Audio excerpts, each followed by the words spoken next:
טוב, אני לא מאופר, כי הוא אמר שלא צריך, אבל התניתי את הרעיון הזה בזה שגם הוא לא מאופר, אבל לדעתי הוא כן מאופר. נשבע שלו. אני רק מבקש לציין את זה. אנחנו פה עם חן מזיג, שכמה פעמים השבוע קראתי לך גיא מזיג, אתה מכיר את גיא מזיג? בן דוד מדרגה שנייה. אני לא מאמין לך! הוא בן דוד שלך? כאילו בן דוד מה, כל המזיגים קשורים? כל המזיגים ביחד, כן. אנחנו שבט שלם.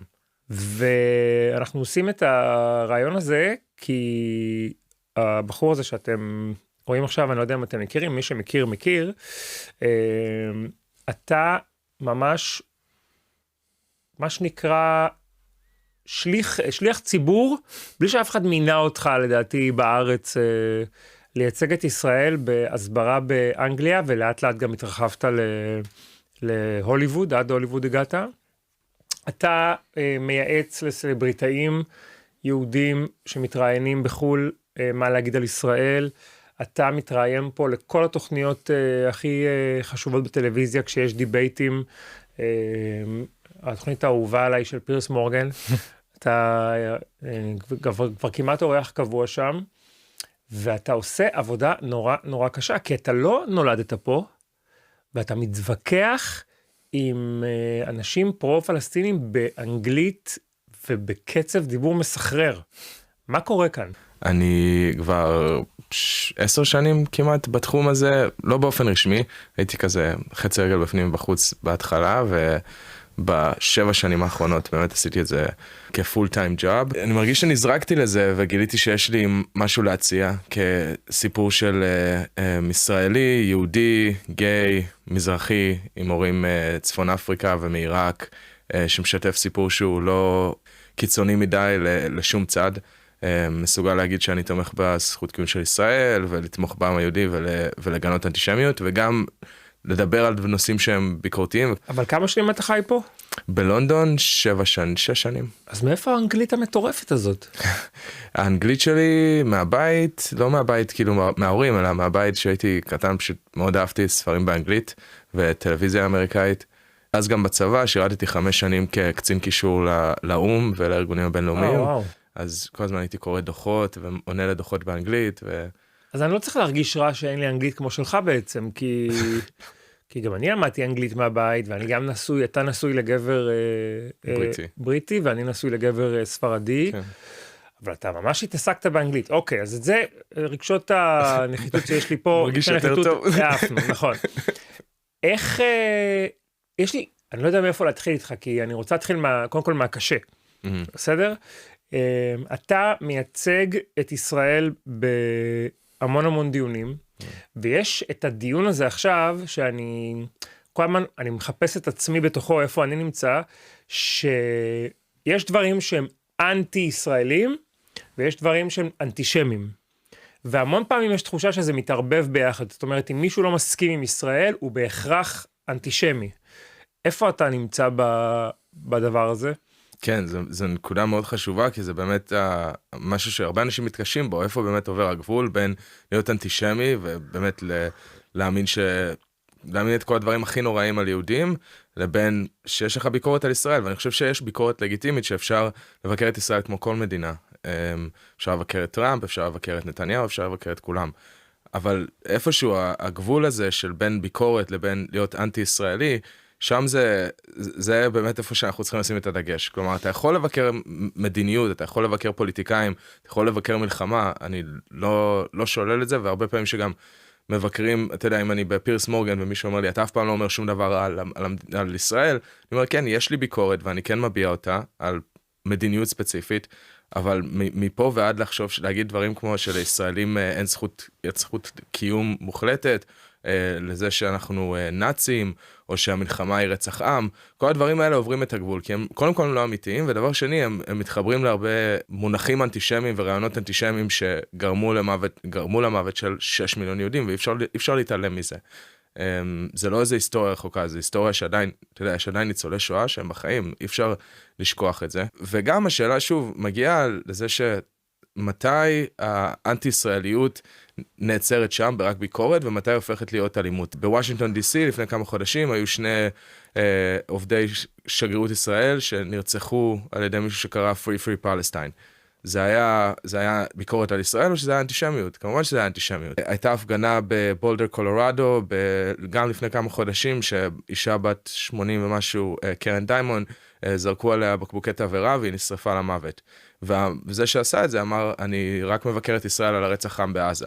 אז זה אנטישמיות או שזה אנטי-ישראליות? כלומר, מבחינתי, אם אתה אנטי-ישראלי, הרבה פעמים, הייתי אומר 9 מתוך 10 פעמים, זה אנטישמיות בעיניי.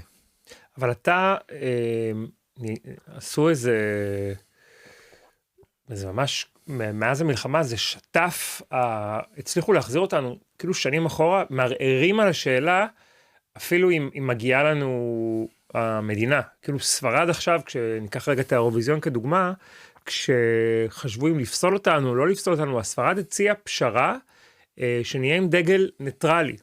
כאילו מערערים עוד פעם את הזכות, אנחנו כאילו עושים משהו לא בסדר, כי אנחנו בעצם הולכים אחורה. אז הממשלה נכשלת, ההסברה שלנו נכשלת, אתה בעצם כאילו, אתה טיפה קטנה בתוך אוקיינוס, שנראה לי שיהיה קשה לעצור אותו. איפה אתה רואה את עצמך מבחינת התרומה שלך להסברה הישראלית? קודם כל, גורם רשמי פנה אליך, משתמש בך, יוצר איתך קשר? פנו אליי הרבה פעמים במהלך השנים, כל הגורמים הכי גבוה בממשלה, בממשלות השונות. אני חושב שהאפקטיביות שלי בזה שאני כן יכול לבקר את מדיניות ספציפית, כלומר... אז אתה לא משתף פעולה עם הממשלה? לא. לא מקבל מהם כאילו מימון וכאלה? לא. ב-2016 עשיתי פרויקט אחד עם לשכת הפרסום הממשלתית, שזה היה פרויקט ממש ספציפי, קטן של חודש, שילמו לי כמה אלפי שקלים על זה לחברה שהייתה לי אז, ומאז זה רודף אותי, כל הזמן יש כתבה שלמה על זה שאני סוכן של... בדיוק. אז אני לא אקח כסף מהממשלה, ואני חושב שזה גם יותר טוב שיש מישהו שיכול לעשות את זה באופן נפרד, ומאמינים לי יותר. האמת שבמכון שלי אנחנו עושים מחקר על איזה קולות פרו-ישראלים באמת צריכים להביא שינוי, וכל הקולות הרשמיים גורמים לאנשים להיות יותר אנטי-ישראלים, או להיות יותר בצד הפלסטיני, מאשר בצד הישראלי, שזה מפתיע, כי אתה חושב אתה יודע, דובר של הממשלה, או מישהי שמזוהה עם הממשלה, אולי יש להם יכולת לשכנע אנשים, אבל ברגע שיש את הזיהוי הזה, או חיבור... אתה אומר מראש הם... והיום, בדור של הצעירים, בטיק-טוק ובסושיאל מדיה, הם לא באמת מחפשים אנשים עם מומחיות, הם מחפשים מישהו שהם יכולים להתחבר אליו. כשיש אנשים שיושבים עם עניבה ואנגלית מושלמת, ובלי... האנגלית שלי טובה, ואני עדיין, יש לי מבטא, אני חושב שזה, לפי מה שאנחנו בודקים בסקרים שאנחנו עושים, זה משפיע על אנשים הרבה יותר טוב מה שאנחנו חושבים הרבה פעמים כישראלים, שגם אני חושב, הייתי רואה מסבירנים עם עניבה ועם אנגלית בריטית מושלמת, והייתי חושב, וואו, זה בטוח ישכנע אותם, זה לא משכנע אף אחד. אתה ועוד אנשים שעושים את מה שאתה עושה, הקו שלכם הוא מאוד עובדתי, מאוד הולך על עובדות. אתה אומר ככה, בוא נבחן את עובדות, נגיד, ראיתי אותך בהמון רעיונות, לפעמים אפילו חוזר על אותם טקסטים, אבל רק להשריש אותם. אני פעם אחת התראיינתי לתקשורת בספרד, כשהתחילה המלחמה עם בעלי, עשינו כזה כמה רעיונות, לתקשורת הקטלנית בעיקר, ואמרתי, אני אנסה ללכת לדבר הרגשי, כאילו בסוף מה אנחנו? אנחנו בני אדם שרוצים לחיות בשקט, רוצים לעשות שלום עם מי שאפשר, וגם ההוכחות מוכיחות שאנחנו נמצאים שם, אנחנו רוצים לגדל את הילדים שלנו בנחת. למה הקו הזה הוא לא קו, אני אגיד את זה ככה, תמיד אתם נראים לי נורא לוחמניים, נורא כועסים. למה אין את ההליכה הזאת רגע לאישי, לרגשי, לאנשים שאנחנו, לבני אדם שאנחנו? למה אין את זה? לא, זה מצחיק שאתה אומר את זה, כי הרבה פעמים הביקורת עליי זה שאני לא מתלהם מספיק, ושאני לא כועס מספיק בשידור מהאנשים שצופים בזה, כי אומרים, אתה כל כך נשאר כמה שאפשר רגוע, כשאנשים אומרים את הדברים הכי נוראיים עלינו. אני מסכים, האמת שב100% להביע רגש ולהביע את הסיפורים שלך, זה עובד הרבה יותר טוב מעובדות. אני לא מאמין שבאמת עובדות משפרות. לי יש את המקום שלי שאני באמת מציג את העובדות, ואנשים, אני יודע שהרבה יהודים ואנשים שהם ציונים ותומכים בישראל ברחבי העולם, הם צריכים את העובדות והם צריכים לשמוע מישהו אומר אותם.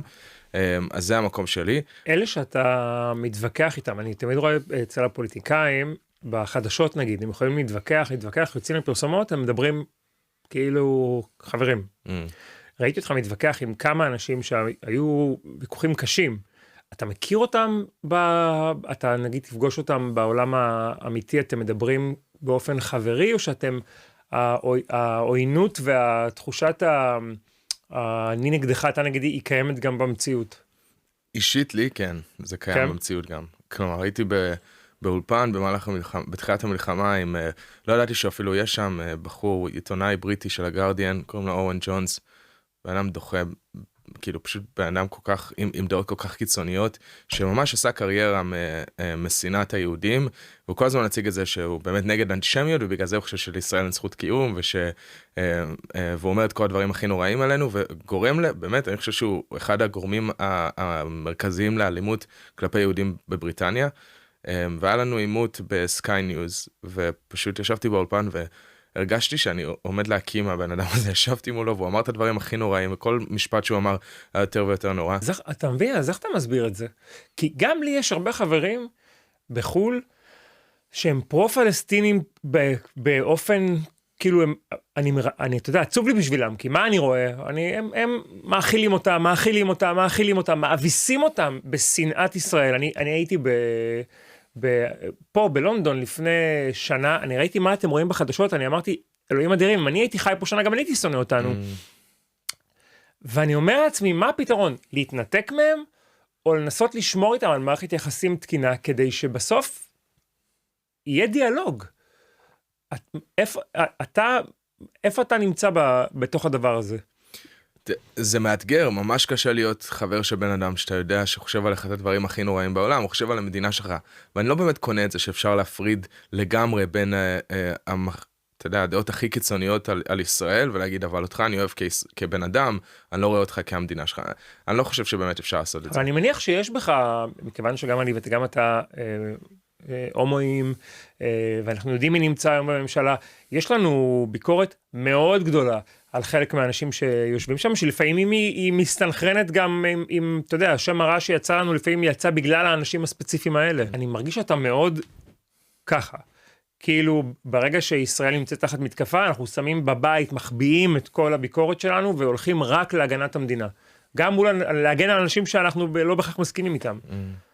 לא, האמת, גם בפירס מורגן, הרבה פעמים ביקרתי פוליטיקאים ספציפיים והאמירות שלהם, כי הם זורקים את זה עליי גם, הם אומרים לי, מה מה שאתה להגיד על מה שבן גביר אמר? מה שבן גביר אמר, או מה שסמוטריץ', או מישהי קוראת לי מהטלפון ציטוטים של טלי גוטליב, ואומרת לי, זה מי שהממשלה שלך, זה, אתה יודע, הדיון על הרצח העם בעזה, כל הזמן חוזר האם הייתה כוונה, כי זה המדד לבחון האם היה רצח עם או לא, זה לא המספר שכמה אנשים נהרגו, אלא האם הייתה כוונה להשמיד אוכלוסייה שלמה, והציטוטים מבן גביר, סמוטריץ', גוטליב ואחרים, מראים שיש כוונה להשמיד אוכלוסייה שלמה, לפחות מהמנהיגים. אני יודע שזה לא ככה, אני יודע שצה"ל לא הולך לעזה בשביל להשמיד את כל הפלסטינים, אני יודע גם שאם היינו רוצים לעשות את זה, היינו יכולים לעשות את זה, אבל זה לא מספיק בדיון על דעת הקהל הבינלאומית. אז הרבה פעמים גם הייתי צריך להגיד, כן, אני לא מסכים עם האמירות של הפוליטיקאים האלה, וכמו שאתם לא מסכימים עם האמירות של פוליטיקאים במדינות שלכם, זה לא משנה את העובדה שאתם עדיין מאמינים בזכות קיום של המדינה הזאת, וזה הדיון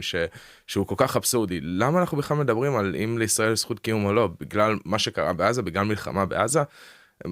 אני מסתכל פה על בריטניה, בריטניה באיזשהו שלב בהיסטוריה שלטה בחצי מהעולם. כן. דיכאו אנשים, גנבו וגזלו אדמות וגזלו משאבים, והמציאו את העבדות המודרנית כמו שאנחנו מכירים אותה, ועדיין הם חושבים שהם יכולים לשבת פה במגדל השן שלהם ולצקצק בלשון ולבקר אותנו, ואני הרבה פעמים גם זורק את זה אליהם, וקשה להם מאוד להתמודד עם זה. האמת שפירס כל הזמן אומר לי שהוא אוהב שאני עושה את זה, שאני מבקר את הפאנליסטים האחרים על זה שבריטניה ומדינות במערב עשו דברים הרבה יותר נוראים, ויש פה, זה לא דאבל סטנדרט אפילו, כי דאבל סטנדרט זה סטנדרט כפול לישראל לעומת אחרים, זה משהו אחד, אבל יש פה סטנדרט ייחודי רק לישראל, רק את ישראל שמים על פדסטל, ואותנו שופטים בצורה שהם שופטים אותנו, וזה אבסורד. תגיד, זה לא מפחיד לחיות פה?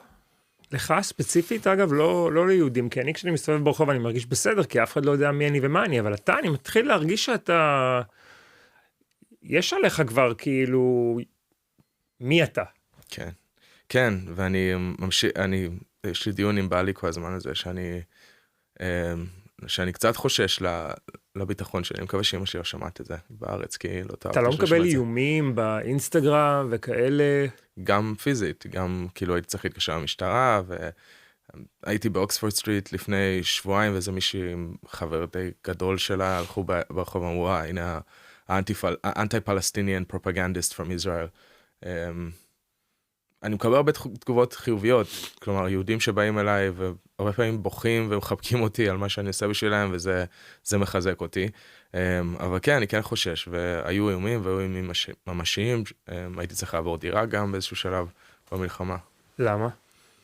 כי האיומים היו כל כך אינטנסיביים, ואנשים כאילו בבניין שלי, אז היום מהאזור שאני גר בו, אני הרבה יותר זהיר, אני לובש כובע שאני יורד מהבניין, די מחביא את עצמי. אבל כן, הזמנת אותי לפני כמה ימים להדלקת נרות, ואמרתי, מעניין אם תהיה הבטחה. וכשהגעתי, כלום. יש ארגון יהודי פה שעושה הבטחה, והם כן היו מודעים, והם שלחו אנשים שעשו סיור, אבל לא הייתה יותר מדי הבטחה, כי זה לא היה אירוע פומבי, זה היה ב-invitation only, אז האנשים שבאו ידענו מי הם, וידענו שהם לא יפיצו את זה. אבל כן, האמת שכשהיינו באירוע הזה, זה היה ממש יום אחרי הרצח באוסטרליה, הטבח באוסטרליה, אז די שקלתי להזמין הבטחה בשביל זה. החלטנו שבגלל ששוב זה היה אירוע סגור, ואף אחד לא ידע על זה באופן פומבי, אז זה היה. אבל כן, זה עצוב שאנחנו במצב כזה, אתה יודע, אמא שלי אומרת לי, תבוא לארץ, הרבה יותר בטוח פה, כשאנחנו במלחמה ב7 חזיתות. כן. אני חייב להיות רגע אמא שלך ולהגיד לך שאני מרגיש שאתה כאילו שענן מדי. לא, באמת, המצב הוא באמת, אתה סוג של סמל, ויהיה נורא כיף לצד השני להכאיב לך, כדי להכאיב לנו. אז אולי אתה צריך להקשיב לאמא שלך טיפה יותר. לא להפסיק לעשות מה שאתה עושה, אבל לשמור על עצמך. אתה סיפרת לי באותו אירוע של חנוכה, שאנשים התנתקו ממכם מאז המלחמה. והלכתי אחר כך בבית ותהיתי מה זה אומר התנתקו. כאילו, חברים קרובים, איזה מעגל התרחק ממכם? לבעלי, מרק, זה המעגלים הכי קרובים שלו, אנשים שהוא הכיר 20 שנה, שהיו החברים הכי טובים שלו, אנשים שאני ראיתי בארץ, כאילו, שבאו לארץ, שפשוט היו צריכים להחליט, אני חושב אחרי 7 באוקטובר, אם יותר חשוב להם הסטטוס שלהם, והמעגל החברים חוץ ממני וממרק, או שאנחנו יותר חשוב להם, והם בחרו בסטטוס ובמעגל חברים מחוץ אלינו. אבל זה תוקשר אליכם, או שהם פשוט נעלמו? נעלמו, הם עשו לנו unfollow, הוציאו את מרק מקבוצות וואטסאפ. וואו. כאילו, 20 שנה, אנשים שהוא הכיר, והחבר הכי טוב שלו, שהוא נתן לו לגור אצלו בדירה במשך 2 כי לא היה לו יכולת לשלם שכר דירה, ודאג לו, והיה שם בשבילו לאורך כל התקופה הזאת. זה שבר את מרק, לא ראיתי אותו אף פעם ככה. וזה הכל בגלל שאתה מייצג את השטן מבחינתם? כן. בוא נדבר על האירוויזיון. אתה קשור לזה. אני קצת קשור לזה, כן. אני ראיתי השבוע מישהו משפיען ישראלי, שאני מאוד אוהב, שכתב, למה אנחנו בכלל עוד שם? למה אנחנו לא יכולים להגיד לאירופאים האלה, קחו את האירוויזיון שלכם, דחפו אותו לזה, למה אנחנו עוד שם? למה אנחנו הרי לא חלק מאירופה, למה אנחנו כל כך נאבקים על להישאר בדבר הזה, ולא אומרים להם, תמסרו דש ועוזבים. ואני, קודם כל זה רגע יקע בי, כי אני ממש חושב שאנחנו צריכים להיות שם, וצריכים להיאבק על הדבר הזה, בטח אחרי ההחלטה שיהיה מותר להניף דגלי פלסטין, איפה אתה? אני מניח שאתה בעד. האמת שלא חשבתי על זה עד עכשיו, כאילו באמת לחשוב על למה אנחנו נאבקים. לא, כן, אנחנו צריכים להיות שם. כן, בטח שאנחנו צריכים להיות שם, בוודאי שאנחנו צריכים להיות שם, על מה אתם מדברים? זה המקום, כאילו זה הבמה הכי גדולה באירופה, בעולם מבחינת מוזיקה שאנשים צופים בזה, ושוב זה חוזר לנקודה הזאת של האם כלל הציבור באמת מקשיב לכל הדברים האלה ואיך הם רואים את זה. היה לנו את רוב ההצבעות של האנשים בבית, לא משנה אם זה היה בגלל קידומים ממומנים או whatever it was, כן הייתה לנו תמיכה של קהל בבית. אז למה לא בעצם? ולהפך, אני חושב שאנשים, כשהם רואים את ההתנהגות הברברית הזאת של צועקים ושורקים לניצולת טבח ומתנהגים עליהם בצורה כזאת, אם זה עושה משהו, אני חושב שזה בעצם הופך אנשים להיות יותר בצד שלנו, אני מאמין. איפה אתה עומד עכשיו, אבל אתה עדיין בלבטים הזה? אני, מה שמזיז אותי לצד השני, זה שכשעדן גולן התחרתה, אז כתב לי חבר מספרד, ספרדי, לא יהודי, שהוא מאוד אוהב את השיר, ושהוא מאוד מאוד כועס שצועקים לבוז, כי מה היא קשורה לדבר הזה, ואני חושב שרוב הציבור נמצא שם. לגמרי. רוב הציבור אומר, אחלה מוזיקה, הם יודעים את העבודה, אנחנו באמת יודעים את העבודה, כאילו הפכנו להיות קצת מעצמת אירוויזיון קטנה, ובסוף היא כן מראה לציבור שאנחנו, היא מראה שאומרת, אנחנו גם זמרים טובים, אנחנו לא רק צבא, מלחמה, ואני חושב שגם צריך להגיד מילה טובה בסוף ל-EBU, לארגון עצמו. אני זוכר שכשהם היו בארץ ועבדנו איתם, הם נורא by the book. הכל חייב להיות לפי הספר, והם לא מוכנים לסטות לא ימינה ולא שמאלה. וזה מה שמנהל אותם. החוקים, יש להם חוקים והם עומדים בהם, וזה שהם דבקים לחוקים, למרות הרעש שמנסים לעשות באירופה, והם מחזירים את הגביע, והם לא מוותרים על להישאר לפי החוקים, ולישראל לא הפרה שום חוק, ולכן הם ימשיכו, זה מאוד מאוד מרגש אותי, כי לא הרבה עומדים איתן מול הסחף הקשוח הזה, שקורא לך להחרים ולהעיף, והם עושים את זה.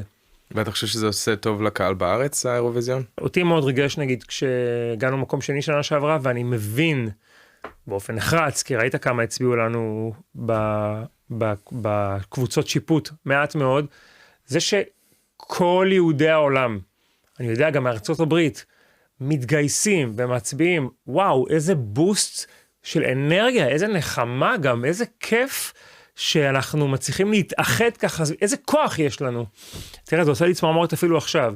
אז זה מאוד מאוד ריגש אותי, ואני גם חושב שלהגיע למקום שני, זה לא רק מיהודים. לא יצליחו לשכנע אותי בחיים. זה כנראה עוד אנשים שירגישו שישראל צריכה רוח גבית, זה חברים של יהודים, זה אנשים שהם נמצאים בצד השני, הם לא פרו-פלסטינים, הם פרו-ישראלים. וגם הרבה אנשים נמאס להם לראות את אירופה משנה את הצביון שלה ואת האוכלוסייה שמשתנה פה, והם רואים את כל ההפגנות האלה. אני חושב, דיברתי עם כמה אנשים פה באנגליה שאני מכיר, ששוב, יש להם ביקורת על ישראל, אבל הם הצביעו לישראל באירוויזיון, כי כמו שאמר לך חבר ספרדי, שהם ראו את ההתנהגות הזאת, והם אמרו, זה לא מייצג אותנו, זה לא מי שאנחנו, וזה לא דרך להתנהג לאף אחד ככה, בטח לא לבחורה ששרה על במה ככה. אז לא יודע, אני מאמין שיש תקווה. אתה בתקופה הזאת עובד קשה יותר? באירוויזיון, כן. כן, ממש, אני דואג לקחת את הימים האלה שאני והצוות שלי עובדים רק על להוציא. תראה, כל העבודה שלי בסושיאל מדיה מתרכזת בזה שאני רוצה להיות לפני החדשות. אני חייב לתת נרטיב שאנשים יוכלו להפיץ אותו, ושזה יהיה הרבה לפני שהחדשות יכולות, החדשות המסורתיות, כן, לפני שהם יכולים להגיד איך הסיפור קרה, ואם אני מצליח לעשות את זה, והתוכן שלי הוא החדשות הראשונות לפני כולם, אז אני מייצר נרטיב שהוא תומך בישראל, וכשהחדשות יוצאות, אז האנשים יכולים להגיד, לא, ראינו את זה כבר אצלכם, וכן הסביר לנו מה באמת קורה.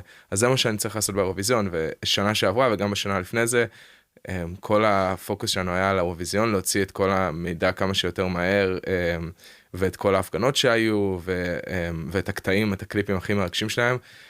ובאמת גם עדן וגם יובל היו מדהימות, וזה מגיע לכל מקום, כאילו בארצות הברית, חברה משותפת שלנו, לורן שוורץ, מתה על יובל, ואני זוכר דיברתי איתה במהלך, לפני האירוויזיון שנה שעברה, והיא אמרה לי, כן, תראה אותה, אני כל כך מתרגש, כאילו היא גרה בניו יורק, אין לה קשר לאירופה, יש קשר לישראל, ויש כל כך הרבה יהודים בעולם שהם מתחברים לזה. לורן שוורץ זה פשוט סיפור מטורף, כי זאת אישה שכל המפורסמים והמפורסמות הכי גדולים בעולם, הכי גדולים, הם עם התכשיטים שלה. כולם. ובמהלך המלחמה, היא פשוט זעקה למען ישראל, והיא סיפרה לי איך מי שרצה הלך ושמר מרחק, אבל עכשיו אני רואה שעוד פעם כולם, הם לא מוכנים לוותר על האומנות ועל מה שהיא עושה, אז זה מתחזק בחזרה.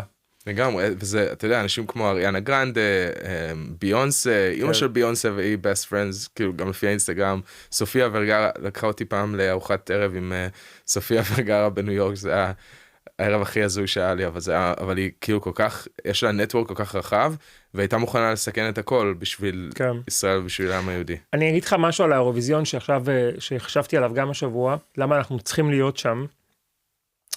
הדרך היחידה, לדעתי, לנצח את מה שקורה לנו עכשיו, קצת כמו מה שעשינו לפני 70 ומשהו שנה, זה להצטיין. זה להמשיך להיות הכי טובים במה שאנחנו עושים, להמשיך לגרום לאנשים להזדקק לנו נורא, כי כשמישהו צריך אותך, הוא הרבה יותר פתוח לקבל את הנרטיב שלך, ולהכיל אותו גם, כי הוא אוהב אותך, והוא בעדך. אני רואה עכשיו יש את קרן ברטוב, שהיא קוסמטיקאית מתל אביב, שהיא עכשיו כל המפורסמות הכי גדולות בעולם, משתמשות במוצרים שלה, במוצרי טיפוח שלה, קים קרדשיאן, ומילה קוניס, וביונסה, היא עשתה טיפול לביונסה. בסוף, אם היא קרובה לביונסה, ביונסה תרגיש שהיא חייבת להקשיב, לפחות להקשיב לנרטיב שלה.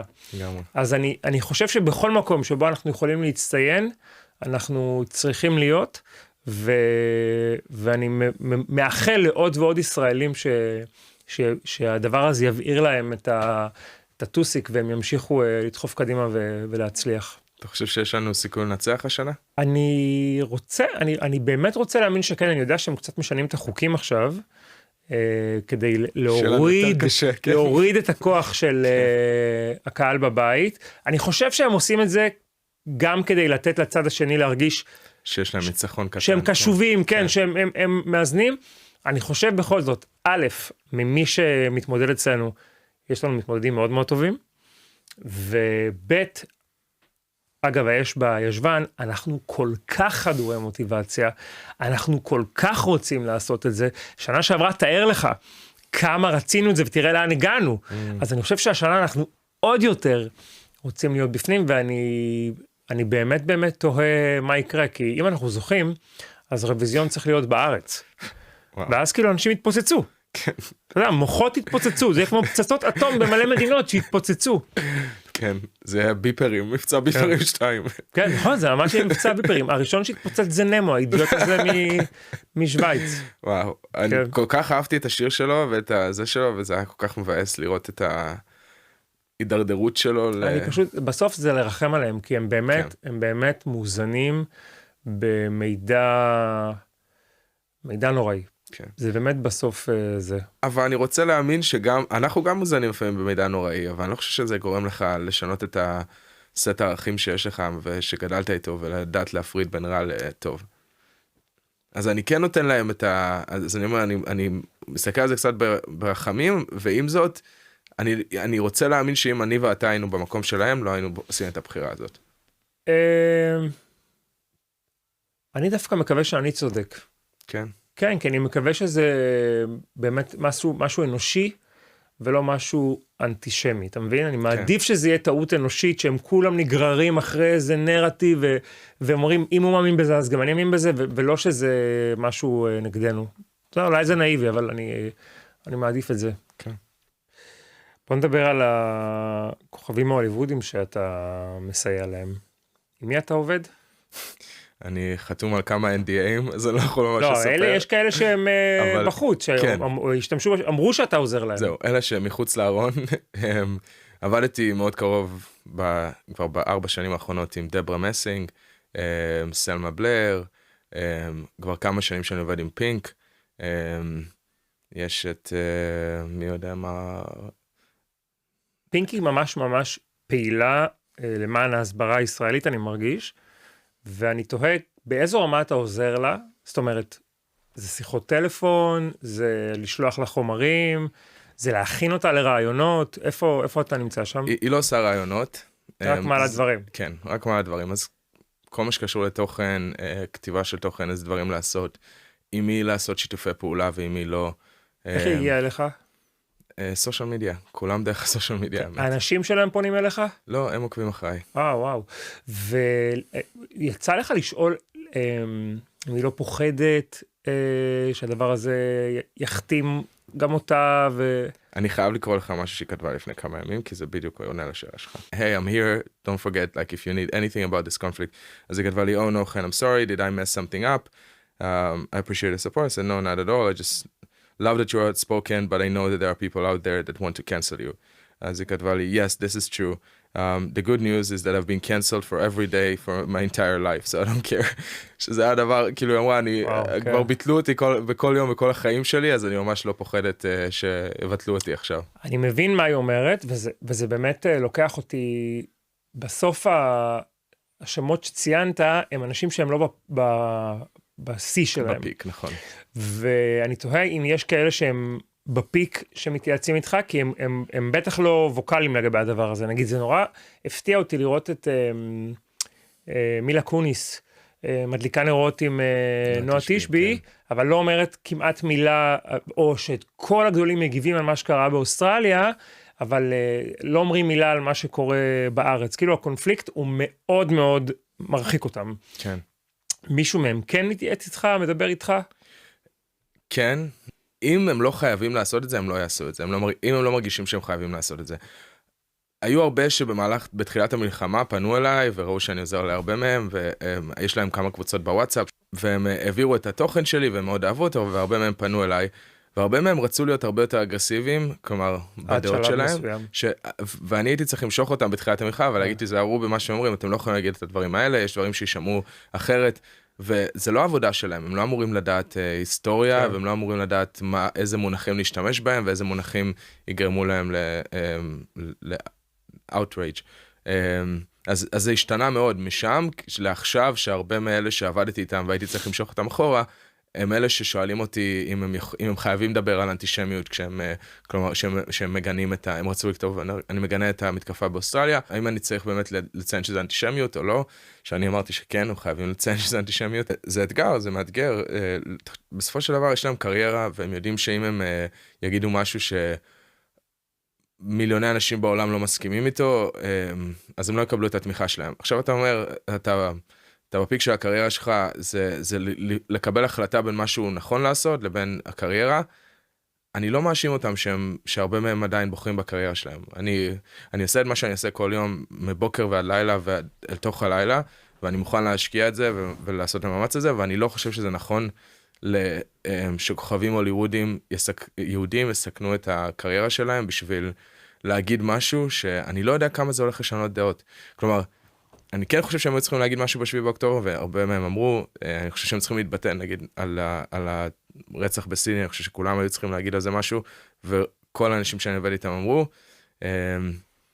אבל אני מבין את השיקול הזה של, אני מעדיף שיהודים יהיו הכי מצליחים שהם יכולים בעולם, מאשר שהם יגידו משהו and they'll get cancelled, ואני חייב להגיד שגל גדות היא הדבר הכי טוב שקרה למדינת ישראל, מאז ההקמה שלנו. באמת, מה שהיא עושה זה דברים שלא אני, ותוסיף אותי ואת נועה תשבי ואת כל מי שעובד בעולם ההסברה, אין לנו את ההשפעה של גל יש בעצם הקיום שלה. אני אומר לה את זה גם, שאני חושב the bare fact that she exists, כאילו עוזר לישראל כל כך הרבה, לא רק בגלל שהיא מדהימה ומאמת ויפהפייה וכל הדברים האלה, אבל גם זה שהיא עוברת כמשהו מאוד אנושי, וגם אלה שמבקרים אותה עדיין, מבקרים את דברים שהם מאוד אנושיים בה, שאני חושב שהיא עושה את העבודת הסברה הכי טובה, בזה שהיא just existing, ועם זאת, והיא מוכנה אפילו לעשות doubling down, ואני מרגיש שחשוב לה הקהל בארץ, היא אוהבת את ישראל, היא לא מתעלמת מזה.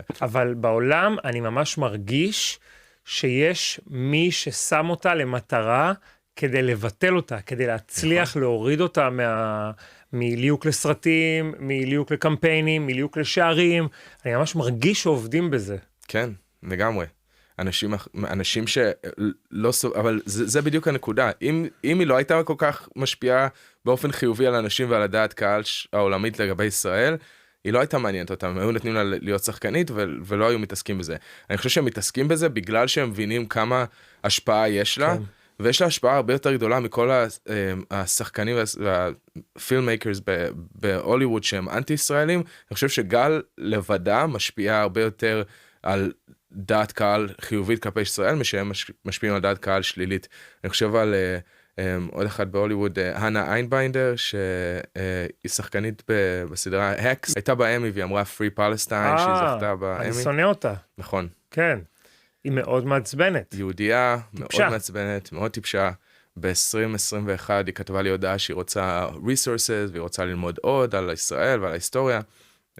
ואמרתי בשמחה, והיינו בקשר, וכנראה שהיא למדה הכל ב3-4 שנים, והחליטה להיות אנטישמית, ברמה של אנטישמיות, כאילו, גם היא לא, she's not walking the line, אין פה איזו הפרדה בין ביקורת, היא אומרת דברים כאילו, אי אפשר גם להיות ליברלי וציוני, אי אפשר לתמוך בזכות קיום של ישראל כמישהו שמאמין בזכויות אדם, הדברים הכי קיצוניים שיש, אבל היא גם ממשיכה להיות יותר ויותר קיצונית, כי הקהל שלה גדל, אבל אני חושב שגם היא לא, ההשפעה שלה כל כך זניחה ביחסית לגל, אני מצטער שאני חוזר לגל, אני באמת חושב שגל מגיע את כל ה... כן, אני מקווה שהיא שומעת את זה. תגיד, בוא נדבר רגע על העתיד. מה יש, אתה אופטימי? או כאילו המלחמה נגמרה, כל הזמן חשבתי בראש, כשזה ייגמר, תוך כמה חודשים כבר אנשים יזוזו למשהו אחר, אבל אני רואה שהאלימות היא, או אני מניח שבגרפים רואים את זה, שיש פער עצום מלפני כמה שנים להיום, לאן אנחנו הולכים? המאמצי הסברה של ישראל, תמיד אומרים, הכסף הקטרי מממן את כל, הרי זה לא ייפסק. אז מצב היהודים בעולם יחמיר, המצב של הישראלים יחמיר, מה אתה מרגיש? אני חושב שזה לא הולך לדעוך כל כך מהר, לפי מה שאני רואה, ובכלל התחושה הכללית שלי, אני חושב שזה ילווה אותנו לתקופה ארוכה. אני לא חושב שזה יהיה כל כך קשה איך שראינו את זה עד עכשיו, אבל ההפגנות והארגונים הם לא נעלמו והם ממשיכים לפעול. הרבה יותר קשה להם לשכנע את כלל הציבור במה שהם עושים עכשיו, כי היה יותר קל להגיד תהיו אנטי-ישראלים, כי ישראל רוצחת ילדים, ואם היה סיפור של ילד שנהרג בעזה, אז הם יכלו להשתמש בזה. היום הרבה יותר קשה להם לשכנע את הציבור הרחב, אבל עדיין המיעוט הזה הוא עדיין אגרסיבי. אז אני אומר, הציבור הרחב פחות יהיה אגרסיבי, אני חושב שהמיעוט הקיצוני הזה נמשיך לשמוע אותם ולראות אותם. וזה שראש עיריית ניו יורק הוא... אתה מגדיר אותו אנטישמי? אני לא חושב שהוא שונא יהודים בלב שלו, אבל אני חושב שהדעות שלו הן דעות אנטישמיות שמובילות לאלימות כלפי יהודים. אני לא חושב שצריך הגדרה בשביל להיות קומפליסט ולהיות חלק מתנועה שגורמת לאלימות. האלימות שאנחנו רואים בשנים האחרונות היא אלימות שמונעת בגלל אנטי-ציוניות, בגלל אנטי-ישראליות. זה לא... אם האנשים האלה ממש בלב היו נאצים, אני לא יודע, אבל אני יודע שהם כן מאמינים בדעות שגורמות לכך שיהודים נרצחים. תגיד, מה התפיסה באנגליה על האסלאם? כי אני מנסה רגע לחשוב, אני אומר, כל הפיגועים הגדולים שקרו בתקופה האחרונה, זה הכל איסלאמיסטים, עם דעות של אל-קאידה, אנחנו בארץ אומרים, מה, הם עיוורים?